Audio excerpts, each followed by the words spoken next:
Niendorf, the Vice President of Jinko Solar Europe. Great to speak with you. Now, the PV market here in the EU installed something like 65.5 gigawatts in 2024. What's your take on how the market is developing here in Europe? First of all, good to see you again, Jonathan. You're right. I mean, the European market is somehow, I would say, in stagnation or minimum small growth rates to be expected. We see quite big challenges, especially on the grid capacity side. More and more curtailments. We saw the situation in Spain a couple of weeks ago. So it's really becoming more and more challenging to feed PV into the grids. And that's why we experience in the industry a new megatrend developing, a transition more from pure PV towards PV plus storage. Storage is the critical game changer, the new driver and the new stabilizer of PV. Without storage, PV will not grow to the extent that we saw it in the past growing. And that's what Jinko decided to take action on 2 years ago already. We invested into a storage business, and that allows us now to offer hybrid solutions, fully integrated systems to exactly be ready to meet this new challenge and trend and have the right technical solution for it. Well, as you say, grids, resilience is a major theme here in Munich this year. We'll talk modules in just a moment. I was just at the NEO series earlier. But in terms of supplying these hybrid systems, these combined PV plus storage systems, other than just producing the batteries and supplying the units, how else is Jinko Solar addressing that market? Well, for Jinko, this is not only about bundling 2 different product types, PV and storage. For Jinko, it's a strategic pathway actually into a long-term growth of the European energy market. As I said, without storage, it will not happen.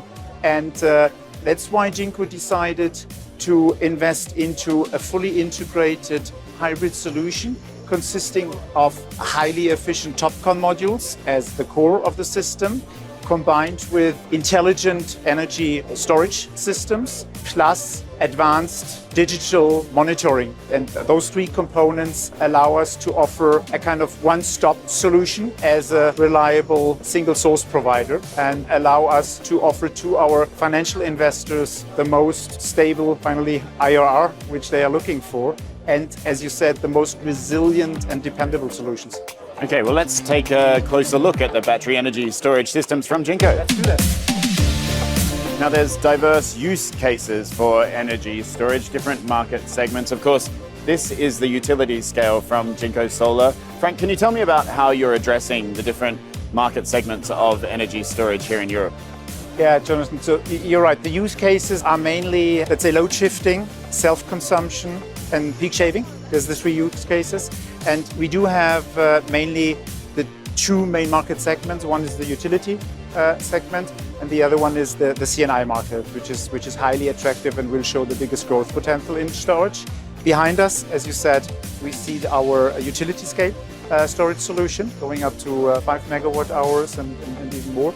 We act as a system integrator here, but we tie up with strategic EPC partners who help us to offer turnkey solution.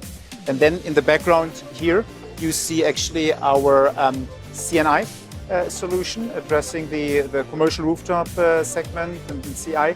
Here, this is more closely related to distribution business. So we tie up with different partners, distributors with the necessary technical skills to offer, let's say, the whole service package, the after-sales service package, so that we can also here offer best possible value to our C&I customers in the market. Well, you mentioned that C&I is particularly attractive. Why is that the case? Why does European industry adopt solar and battery storage? Why do you see the market opportunity there? Good question. You see the C&I customers, they show particular interest to become as independent as possible from grid, from energy supply as well, to control their electricity costs better in the future, because at the end, everybody expects gradually growing or increasing electricity prices in the future. And this is what bigger groups, bigger companies want to be prepared for, and try to stay as autonomous as possible and control their costs as good as possible.